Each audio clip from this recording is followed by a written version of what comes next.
Good morning everyone, just start this video before anything else. 30th of April, today the Farmers Guardian has started a campaign for 12 months and it sounds absolutely awesome. This is something we have been waiting for or wanting for ages. It's called Farming Can, or hashtag Farming Can. It's all about promoting farming, what it can do for the environment, what it can do for sustainability, what it can do for careers. I wouldn't be where I am today without farming, and I think it's absolutely awesome. I really do think we've been asking for something to promote farming, to do good for farming. Like, I try my best, a lot of YouTubers try, there's Twitter, there's Instagram is on fire, just promoting everything we do, the goodness that we do, and everything that farming is doing for the community, for their community, UK wide, even worldwide. I think it's absolutely amazing. They are doing a promotional video today. They've asked me to join the campaign. Anything to promote farming, I will definitely join on to that. So go to the Farmers Guardian page, go check out that video, and if you do any posts on anything on any social media, just hashtag Farming Can, and then it will be running for the next 12 months, and fingers crossed it will run from now going forward. And like I said, I just think it's perfect. We've been waiting for something like this and I think it'll be bang on. So it's called hashtag Farming Can. Really cool, promoting farming and all the goodness it does. Right, moving forward the video, let smoke bombs off in sheds. Sounds really cool. Check it out. This is a very brave video to do, isn't it, really? He's just gonna have a go at me all the time. There's nothing that wrong. The whole video.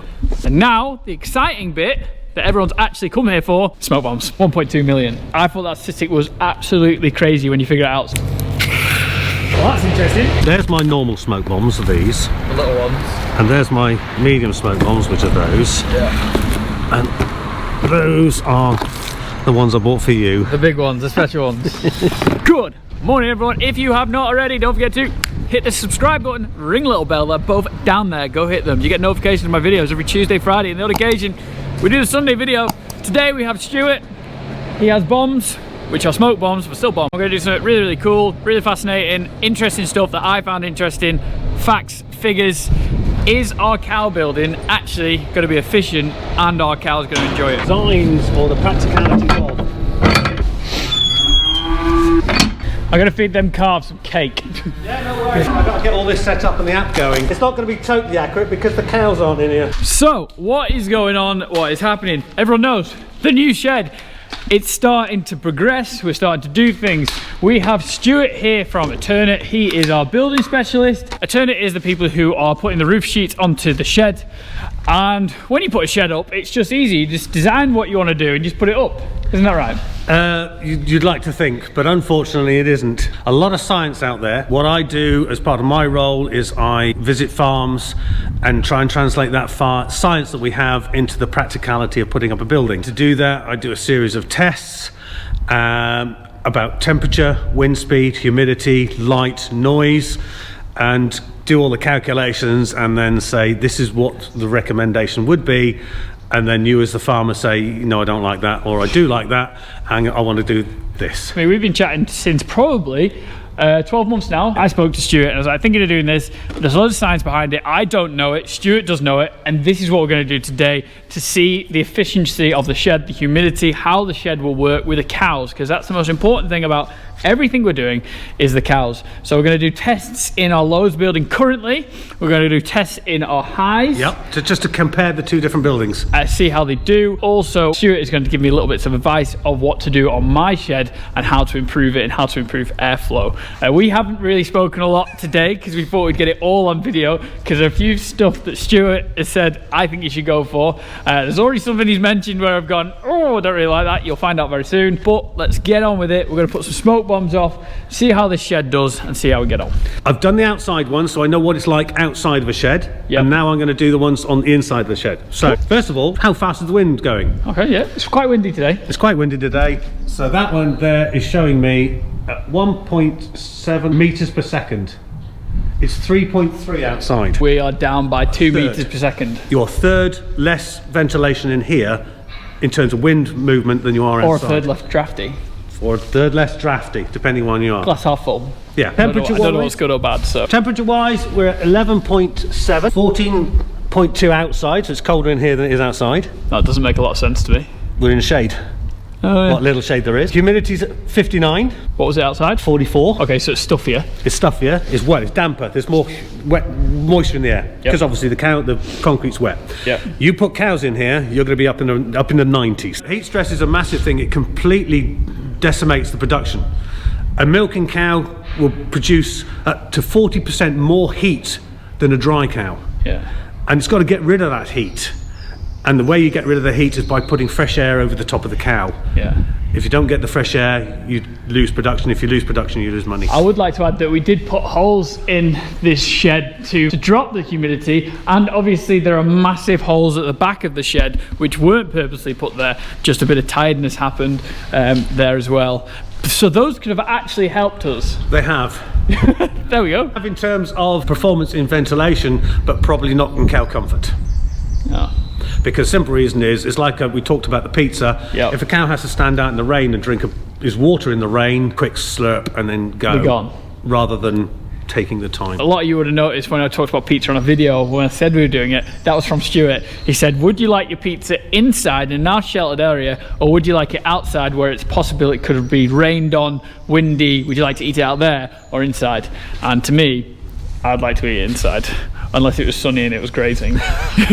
But that's where I got the advice on. So these little comments they're making us from people I've spoken to the past few months and ideas I've got. So they're not all my ideas, but it made sense to me. And when he mentioned that about the pizza, I was like, boom, this makes sense. And bearing in mind that in the summer you'll be outside, so the cows, they're having their pizza outside. Yeah. We're only talking about a building that's inside, but when you have cows through the summer that are kept inside for various reasons, you have to think about... That's where people will be putting fans in.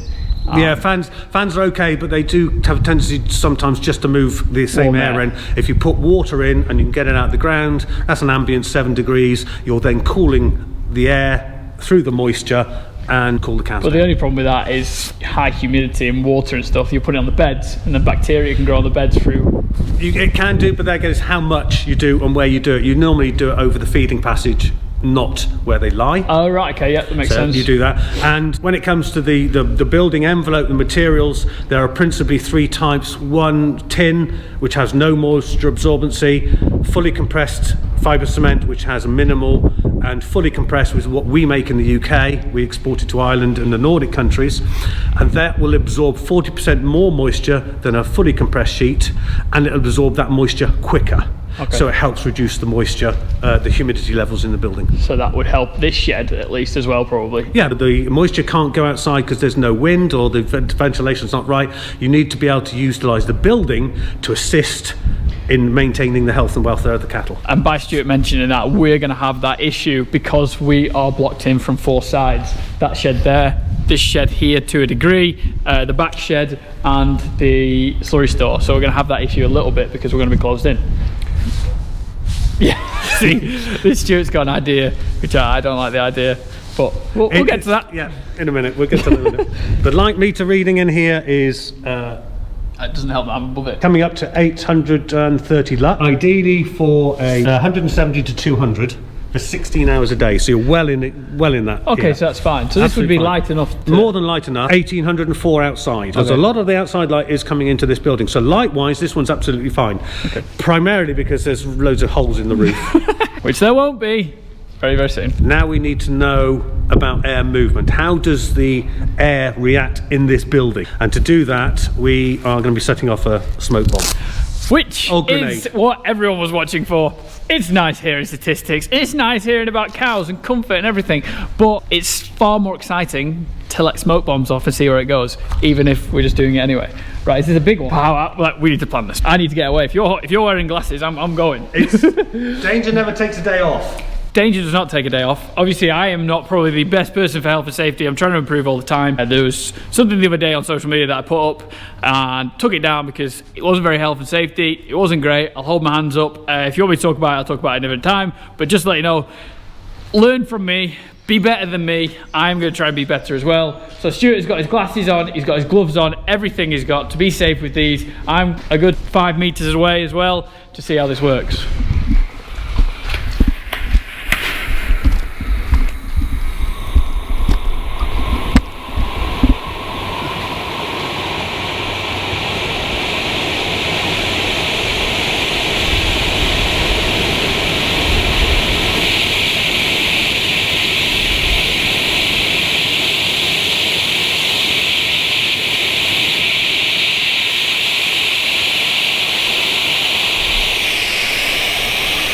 Now you can see the air movement is actually going around the building. So any microorganisms or bacteria or viruses that are released from one cow is basically doing a complete circuit of the building. So if we had a respiratory problem with pneumonia in here, which we don't have any issues really. If you get one cow that comes in with pneumonia and she coughs, you can see down there that every single cow now has had a portion of those plonked on his back. Yeah.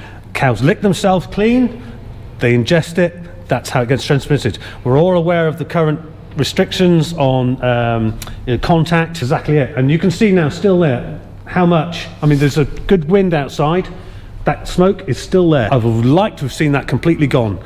The wind in here is 1.3 meters per second, but we still got smoke down there. So what would you like to see at a normal, a good ventilated shed? What would you like to see? Complete air change in 40 seconds. 40 seconds. It's technically because I can still see it. So it while you can still see smoke, I didn't know if it's just get away with that. I was trying. So that wasn't good. That took a swirl around. Well, no, because what you're doing is when we talk about the stack effect, or we talk about wind movement. Wind is like water. It'll take the least line of resistance, and it'll only ever go into a vacuum. Yeah. So if you haven't got a vacuum, you can't get fresh air into a vacuum, which is why you need your ventilation, your outlets and your inlets. But it's also like water. It'll go to the least line of resistance. Down there, at the end of the shed, there's resistance. Because you can still see the smoke, still a haze. So it's saying here, it's getting away here, which I completely didn't think that was going to happen, because here it's a little bit more, I'd say there's a little bit of a gap there, but you'll see there's bigger holes in the shed there. But today we got an easterly wind. Yeah, so that's the direction. That way, yeah. Normally it comes from there. Yeah. So you get reversal. Yeah. But the wind blows from a different direction every single day. Yeah. So what's good for today might not be good for tomorrow. None of that smoke went upwards. No. It all went outwards. Yeah. And we need to get it upwards, away from the animals. And that is something really interesting that me and Stuart have been chatting about, which we will chat in a minute. This is we class it as our main shed. Has our high yielders in. Pretty good shed, quite like it. We always leave the back door open, but Stuart has already said that we'd like the back door shut. I'm just saying that we'd always leave it open, unless it's cold and very windy. And if it's cold and very windy, you shut it, which has a detrimental effect on the ventilation. He's just gonna have a go at me all the time. There's nothing that wrong. The whole video. That's the temperature of the cubicle. That's the temperature of the roof light. That roof light is warmer than that floor. Yes, it means it's absorbing some of the heat. However, if it gets too hot on a really hot day, and it's not a hot day because it's overcast, that heat will be transposed straight from that roof light straight onto that cow that's lying there. Light, which we talked about in a minute. Yeah, I had the solution to that. Let cows out during summer. No, we're talking about the winter. Oh, really? Well, the thing is, if you get... You're in the north. You're not Scotland. Even in the winter, if it's 14, 15, 16 degrees outside, which we've had before you let the cows out, that's a magnifying glass. Yeah. And what will happen is, if you've got this as lovely and toasty, you're going to get the matriarchal cow going to want to lie there. If it gets too hot, she'll move, she'll kick one of the subordinate cows out, they'll have to lie here. Heat stress. And they'll get heat stressed, and you'll be even worse. Yeah. So it's like a scenario. The cows will tell you which part of a shed is right for them. Yeah, so that was and quite we've already interesting, which I should have mentioned it. We were chatting a lot off camera as well. So where the smoke didn't go, which was on the other side of there, on the other side of the midden. It went through a little bit, and then it just hung along the bottom, and it hung the side. That's where you've got no airflow. And I was like, well, that's where none of my cows see. That is the last place they'll go, is on that right-hand side there, and then they'll normally go in the double up. Nearly always it'll be the subordinate cows that will go there. Yeah. Which are it's normally the heifers. The heifers, which is they're at the bottom line. Yeah, they're starting getting up, aren't they? They're the ones that are told what to do by all the bigger, bossier cows, which means that they're in the poorest places, which means they get the least amount of ventilation, the least amount of light, least amount of performance. And then what I'm trying to do with my shed is make every single space near enough the same. We won't make exactly the same, because it's just not the way sheds can do. I know you'll probably say you can do, but I'll agree with you, Tom. You can't make it exactly the same, but you can make it as near as damn it. And that's what we're trying to do. So every spot is a great spot for any cow to go in, and it won't have any issues. Yeah. So you want me to shut the gate? Well, yeah, because I want to go for extremes here, because it make it darker. I tell you what. Cows at grass, loving life. Wind speed in here Yep. None. Zero. Although you've got ventilation on either side of this building, which is fantastic, Yeah. because that's what we want. It's the right size height walls, it's the right amount of ventilation. If it wasn't full of cobwebs, dust and everything else, Sawdust. which has really reduced the actual amount of air that can come through. Yep. Okay, we'll go through what you need in a bit. Which way I'd put this? Nothing. Would be with the back shed open a little bit. Humidity of 61, slightly more moist. Could that be because we've got no airflow? Yes. Yeah. Temperature's colder in here. Why is that? Because they've had the door open. Through flow Yeah, air. yeah. But still not enough, because it's come through the wrong place. Come through the centre. And as I said, least line of resistance, it's gone straight through the building. Ignore the sides. Yeah, because they're not doing a lot. No. They're blowing out, don't they? Well, it's... I just feel worried of blowing them out and breaking the whole thing. They're a bit brittle now. Yeah. Cow health is paramount. Oh, 100%. I agree. And if it means knocking them out... Oh, yeah. I think if we weren't thinking of putting the new shed up or something like that, we would just spaceboard the whole lot. Yeah. And just make sure, because air doesn't hold on spaceballs as much. You can see we fixed that side when it did die off. So we might even spaceboard it, because we're looking at putting heifers in here. Right. So we might just spaceboard it anyway. So it's gone down. So it's only 273. So this is a darker room than the other building. Yeah. It's still okay. Yeah. But it is darker. This is a very brave video to do, isn't it, really? So what we're going to do now Smoke bomb. is we're going to let off another smoke bomb. And now, the exciting bit that everyone's actually come here for, smoke bombs. Ventilation can have an effect of up to 10% of milk yield. Yep. I work out on 5%. If you suddenly lose 5% of the high... This statistic is crazy, by the way. Okay. So let's go for the statistic. 110 cows, Yep. giving an average for the highs and lows of 25 litres. Yep. And that's very conservative. Okay, is 1.25 litres. So 110 cows times 1.25 is 130 odd litres. Yep. 25p a day works out £32 a day, which is 900, nearly £1,000 a month. Yep. Here I say. £12,000 a year. Yep. Anticipate the lifespan of the building at 50 years. Yep. That's £600,000. £600,000 would accumulate from a 5% drop in yield just to do with humidity, airflow, and how your shed designs. I thought that statistic was absolutely crazy when you figure it out. So to get Stuart here, and after we've chatted, it made a lot of sense for me. And then you do another 5% for light. 1.2 million. Let's hope we don't spend 1.2 million on the wrong things. Can we do it about third cubicle? Is that okay? This one's absolutely... I just thought that statistic was crazy. I thought it was really, really good, and I thought it was definitely useful.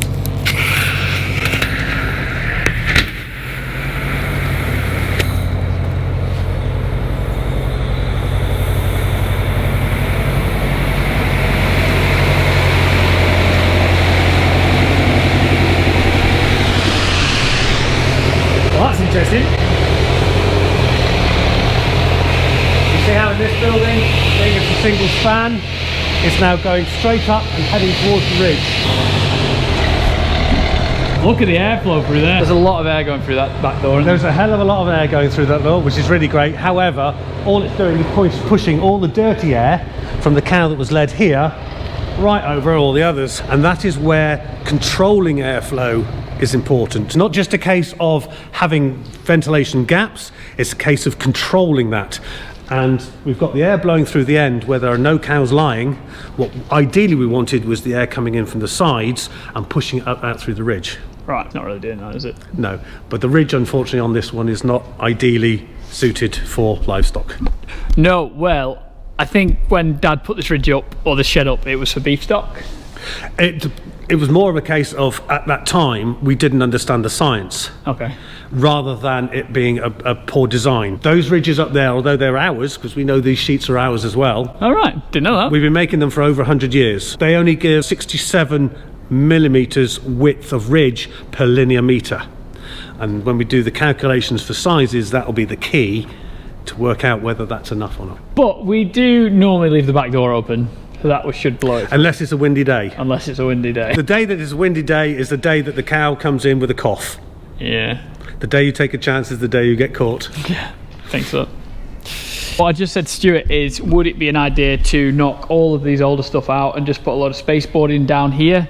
So what Stuart's saying, that the wind should come from the sides, blow it up, and get rid of it that way if it can get out. You don't have to have the same ventilation on one side as the other. So Yorkshire boarding, Castle boarding, or hit and miss, depending which part of the country you're in. That side, because that's westerly, you want to stop water ingress. Yep. This side, space boarding, because you don't get the rain. And it should be fine, it should cover it. And it should cover it, because Yorkshire boarding is more expensive because there's more timber. Yeah. But if you do space boarding, you're going to get water ingress, and the cow's going to be lying down, chewing the cud, getting wet. Yeah, and they'll all be over to this side. We're at 7 minutes. And I wouldn't say it was fully clear yet, but it's pretty much nearly there. Very interesting. So our high shed, which is meant to be our best shed, improvements need to be made. He's here. You couldn't find us for the smoke. And by the way, while Stuart is here, Stuart actually bobbed into Waring's yesterday, spoke to Mr. Andrew Waring, which got an absolute great feedback from Andrew Waring that you could listen to him speak for it all the time, which was amazing. Big thank you to everyone who left the nice comments about that, really appreciate it. He's back to look at a couple of designs if we can do what Stuart would like to do, which I think is a bad idea, but we're going to chat about it in a minute and I'll catch you guys up in a bit. Sun's come out, just under shy of 1,000. Just found that interesting. We were just about to leave. Dad's here, Andrew's here, Stuart's here. Everyone's come here talking about sheds. It's very exciting. But because the light came out, I thought, does it make a difference with our luxes? Does it make a difference with the looks? And it does when the sun's out. We're just going to go inside, talk about light and efficiency, and let you guys know what we figure out and what is best for the new shed. However, if I do the temperature, now the sun's come out, 18.4 degrees on the roof light. Yeah. When we did it earlier, before the stain came out. 13? It's 13. So it's gone up 5 degrees in 20 minutes. So that's heat stress you're talking about that you need to watch out for. As soon as it gets to 20 degrees in this building, with humidity about 80, which it would be with the cattle in there, you're into the heat stress. And that's what we don't want. It doesn't take very long. That's my £600,000 that's going away from my pocket. Got to think about it. So me and Stuart have been inside, smashed the numbers off, had a brew, and come outside to get the numbers so we can do it like this. It's a proper farming job. We've got baler string, we've got everything. We've done it once or twice before, and I got it wrong. But what the outside temperature, wind speed was 3.3 meters a second to 3.8. Direction of wind was east. Temperature was 14.2. Humidity was 44%, and the light outside was 1800 lux. The temperature of the lows was 13.2, the humidity was 60%, the light was 457. Smoke is how long the smoke bomb took to dissolve completely. 2 minutes, 15 seconds. That's done poorly. The highs, the temperature was? 11.1. 11.1, so cold. Humidity? 61. Light? Well, we did 2 readings. We did 270 straight after we did the lows. Yep. And then the sun came out and that jumped up to just over 800, 810. That's 810. And the smoke bomb? Well, we stopped recording it at 7.5 minutes. Seconds, mins, you get what I mean. I thought the lows would have been the worst shed, but because it had those holes in, it actually worked out all right, didn't it? It did. I'd like to see a clean air every 40 seconds. It's obviously 215 is not. And that's top whack, every single shed built for purpose. A lot of farms would be like us. We've built around X places and we've kind of worked with what we got. This is what we're aiming for and how we're going to do things, isn't it? You know, I do all this, put myself a bit on show to kind of pick points at me. But I do this to show other people that they're not alone, farms are not perfect.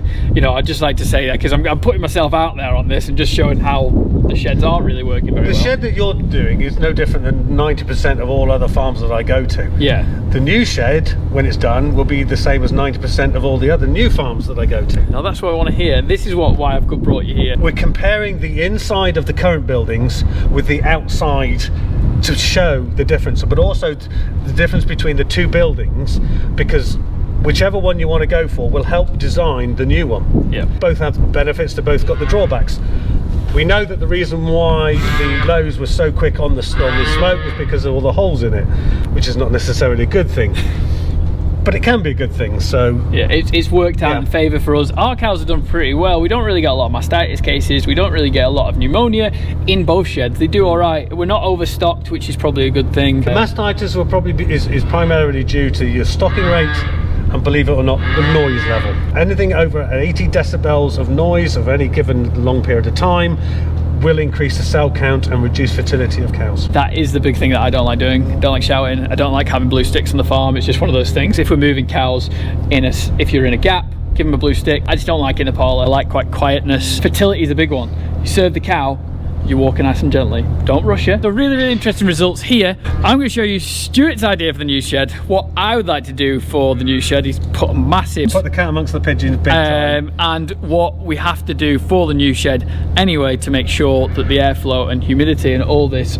works out well. I'm just going to draw it on here to speed up time. Go back with our drawings. My drawing is the short and fat one. We've got 2 lines of cubicles into there, then we've got the feed exit section here. They're all contained, aesthetically pleasing. One big pit 90 feet wide goes into the AI box. My drawing is utilising the existing shed. So that's to the back shed. Yeah. Extending it complete the way through, having a walkway to the carving boxes. Yep, that would be a new collecting yard. That'll be a new collecting yard, all undercover. Yeah. No dirty water. My biggest concern with your design, and we have to look at that, is the fact that this building here is so close to the existing one, the new one, that there might be a potential of reducing ventilation from there, but that's also where the prevailing wind comes from. So the majority of the year while the cows are in, you're going to basically affect the potential airflow over the cattle. We have had a little bit of a chat about this though. That's going to be 15 foot to the eaves at least, which is going to be higher than this shed, so we'll be able to have a bit of an open space. We might be able to use some kind of netting if we go down to my way of thinking. What is the options for the open ridge for the size of shed that we are currently looking at? Right, from what we looked at, the open protected ridge is the best one to go for. Which is scientifically proven, which was a big one for myself. It's got a translucent sheet on the top. So this is on top of the top of the roof, just to let people know. So it'll look like it's got nothing up there, but it's not. It's actually got a see-through roof. Yeah. We've done the calculations, and with my design, we need 184 mil gap. Yeah. Mil, and yours you need 189 mil gap. So there's hardly anything between them. Yep. So I'd go for a 200 mil gap. Let's be a bit generous. Yep. So we need 400 millimeter gap per linear meter on the sides. Yep. So that's where this issue is going to be a bit of a problem. We need, if we can get 400 mil below the eaves. Yeah. And using something like a mesh that gives us 70% airflow instead of using Yorkshire or spaceboarding. Yeah. You're saying. Then we should be okay. It's not ideal, but it certainly would fit. Okay. So this is all the headaches that we're trying to do, and I'm trying to figure out, and I just want the best for my cows. Obviously that 5%, it could cost me 600 to 1.2 million pounds in 50 years, which is a massive number, and obviously it's crazy to think, but it needs to be thought about. 200 mil gap there. Yeah. 100 mil each side. Yep. And that means it gives you a 200 mil free air. And then when we let the smoke bombs off, which is going to put a lot of pressure on Stuart, because Stuart said this will work. I was like, right, that's great. I'm taking a lot of advice from Stuart, which is important to do so. He knows what he's doing. He looks at new setups all the time. It will work. The only thing we haven't chatted about, how many lights? Right, roof light. Because this is a north-facing building, we're going to put twice as many roof lights on the north face as we are the south face, because what we got to try and avoid is this heat stress. And we did the test today. We've got humidity with no cows in at 60, and it started off as a temperature of 11.1. The roof lights, and they when it was cold, it was 13 and a bit. Yeah. When the sun came out, they went up to 18. So 5 degrees in 20 minutes. You only need a few more degrees, and you're into 20 degrees.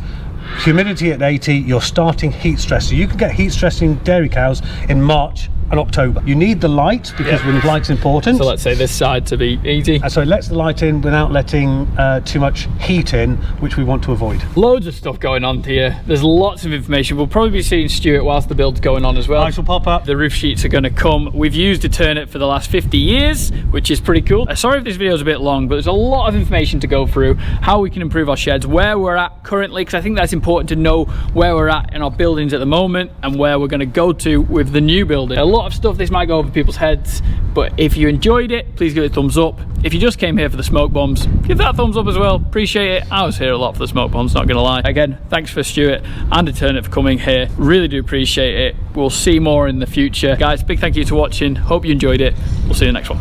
Bye.